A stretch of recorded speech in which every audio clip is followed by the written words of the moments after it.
దేవునికి స్తోత్రములు.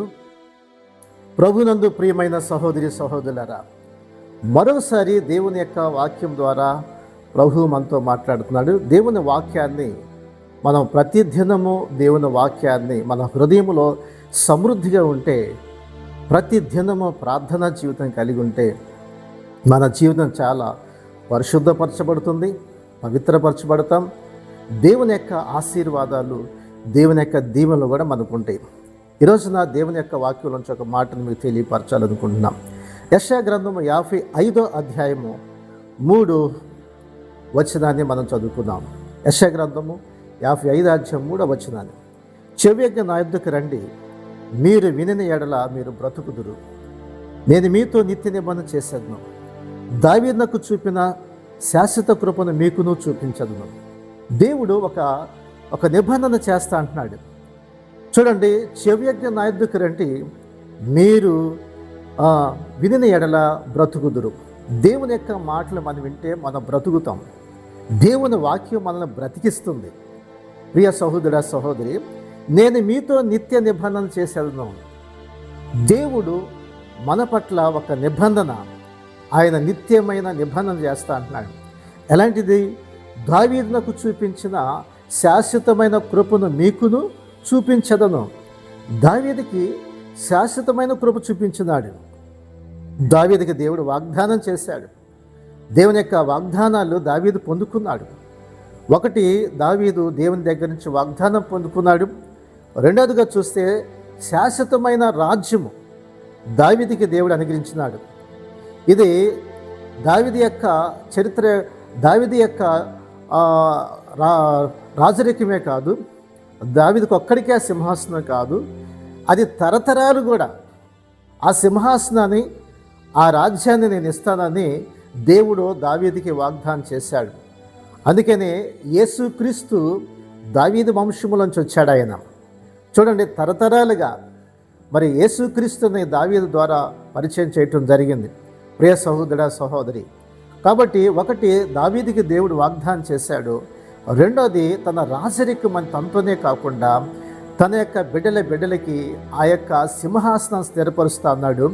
అలాగే యేసుక్రీస్తు ఆ యొక్క దావీదు యొక్క వంశంలోకి వచ్చి రావటం జరిగింది. కాబట్టి ఆయన యొక్క రాజ్యము శాశ్వతమైన రాజ్యము, దేవుడిచ్చినటువంటి వాగ్దానము. మూడవదిగా చూస్తే దేవుడు నమ్మకత్వాన్ని చూపిస్తున్నాడు. దేవుడు తన ప్రమాణాన్ని ఎప్పుడు కూడా స్థిరపరుస్తాడు. ఆయన అంటే దేవుడు వాగ్దానం చేశాడంటే, ప్రమాణం చేశాడంటే అది ఎప్పటికీ అది స్థిరంగా ఉంటుంది. ఎందుకంటే దేవుడు నమ్మదగినటువంటి దేవుడు. ఆయన వాగ్దానం చేశాడంటే ఆయన నెరవేరుస్తాడు. కాబట్టి దావీదుకి దేవుడు వాగ్దానం చేశాడు. ఆయన నీ సింహాసనాన్ని తరతరాలు నిలబెడతానని వాగ్దానం చేశాడు. కాబట్టి చెవియొగ్గి నా యొద్దకు రండి, మీరు వినిన ఎడల మీరు బ్రతుకుతారన్నాడు. మనం దేవుని మాట వింటే మనం బ్రతుకుతాం. దేవుని యొక్క మాట వినటానికి మనం రావాలి. అందుకే అంటాడు, ఆత్మ చెప్పుచున్న మాటలు చెవుగలవాడు వినుగా కన్నాడు. దేవుని మాటలు వింటే మన జీవితంలో చాలా ఆశీర్వదించబడతాయి. అందుకే అంటాడు, నేను మీతో నిత్య నిబంధన చేసేదను. దేవుడు ఒక నిబంధన చేస్తున్నాడు. ఆయన అది శాశ్వతమైన నిబంధన, దేవుడు మనకిచ్చే ఆశీర్వాదం. 4వ వచనం కూడా చూస్తే, ఇదిగో జనములకు సాక్షిగా అతని నియమించి ఉన్నాను, జనములకు రాజుగా అధిపతిగా అతని నియమించి తిని. చూడండి, దేవుడు మరి జనములకు సాక్షిగా అతను నియమించినాడు. ఒక సాక్షిగా దేవుని యొక్క మరి ఒక నిబంధన చేశాడు. దావీదుకు ఒక శాశ్వతమైనటువంటి యొక్క కృపను చూపించినాడు. చివరిగా మనం చూస్తే దావీదుకి దేవుడు చూపించినాడంటే కృప అనేది, ఈ వాగ్దానం దేవుని యొక్క కృప అనేది మరి మన యొక్క ప్రయత్నాల పైన ఆధారపడేది కాదు, మానవుని యొక్క ప్రయత్నాల మీద ఆధారపడేది కాదు. దేవుని కృప అంటే దేవుడు తన ప్రజలకు అందజేసే ఉచితమైనదే దేవుని కృప. మన ప్రయత్నాల ద్వారానో, మన శక్తి ద్వారా, మన జ్ఞానం ద్వారా, మన తెలివి ద్వారా, మన అందచందాల ద్వారా వచ్చేది కాదు. దేవుని యొక్క ఉచితమైనటువంటి ద్వారా దేవుడు తన ప్రజలకు అందించే ఆశీర్వాదం ఉచితమైంది. కాబట్టి ఆయన ఆ కృప, దావీదుకి దేవుడు కృప చూపించాడు. అంటే వాస్తవంగా దావీదు యొక్క అన్నదమ్ములు ఉండారు. యెషయాకి ఇంకా కుమారులు ఉన్నారు. మరి పెద్దవాడు, రెండోవాడు, మూడోవాడు అభిషేకించడానికి తన తండ్రి ప్రవక్త దగ్గర తీసుకొస్తే కర్సటివాడైన దావీదుకి మీద దేవుని కృప వచ్చినది. చూసారా, కృప అనేది మరి ఎత్తు రూపాన్ని బట్టి వచ్చేది కాదు, మనుషుల యొక్క శక్తి సామర్థ్యం బట్టి వచ్చే ఆశీర్వాదం కాదు.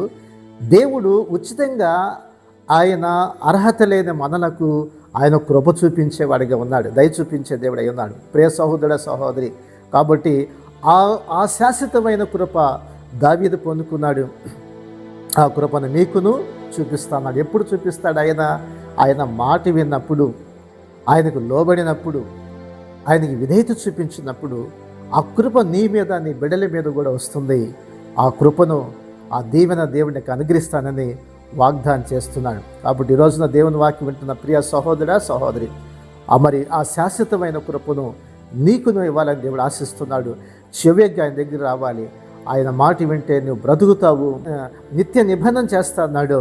దేవుడు ఆ వాగ్దానాన్ని దేవుడు అనుగ్రహించేవాడుగా ఉన్నాడు. ప్రార్థన చేసుకుందామా? దేవుని వాక్యాన్ని విందాం మనందరూ కూడా.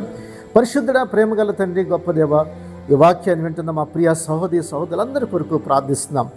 దావీదుకు చూపించిన ఆ శాశ్వతమైన కృపను నీకును చూపిస్తాను వాగ్దానం చేశాం. మరి దావీదునైనా తన అన్నదమ్ములందరికన్నా మరి కరసటి వాడైనటువంటి దావీదు మీదకి నీ కృప వేలింది. అతని సింహాసనం నిలబెట్టి తన తరతరాలుగా నీ సింహాసనం నిలబడి వాగ్దానం చేశావు. వాగ్దానం చేసిన వాడు నమ్మదగిన దేవుడు నాయన. ప్రభు నాయన, ఈ రోజున ప్రతి ఒక్కరి సహోదరి సహోదరులను ఆశీర్వదించి దీవించిన ఆయన నీ కృప అనుగ్రహించండి. కృప వెంబడి కృప దయచేసి దీవించమని యేసు నామమున అడుగుచున్నాం తండ్రి, ఆమేన్. ఈ శ్రేష్టమైన సందేశం మీకు దీవెనకరంగా ఉంటే 10 మందికి షేర్ చేయండి, లైక్ చేయండి, మంచి కామెంట్ పెట్టండి.